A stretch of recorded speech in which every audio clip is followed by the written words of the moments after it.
যখন কোন মুমিন বান্দা মারা যায়, আল্লাহ রাব্বুল আলামিন পবিত্র কোরআনুল কারীমের মধ্যে জানায় দেন, পাপিষ্ঠ ব্যক্তি যখন মারা যায় তার জন্য আসমানও কান্না করে না, জমিনও কান্না করে না। আল্লাহ বলেন, ফামা বাকাত আলাইহিমুস সামাউ ওয়াল আরদ।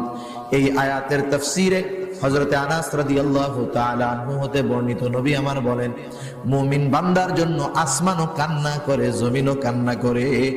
এই মুমিন বান্দার জন্য যেই দুইটা দরজা, এই দুইটা দরজাও মুমিনের মৃত্যুতে কান্না করে। এই দরজাগুলো আফসোস করে, আহারে আজকে থেকে কোন নেক আমল আমি দরজার মধ্যে দিয়ে আসবে না। রিজিকের দরজা কান্না করে, আর আমি দরজার মধ্যে দিয়া ওই নেককার বান্দার জন্য কোন রিজিক যাবে না। শুধু তাই নয়, জমিন কান্না করে, যেই জায়গা দিয়া মুমিন চলতো হাঁটতো, ওই জমিন আল্লাহর কাছে কান্না করে।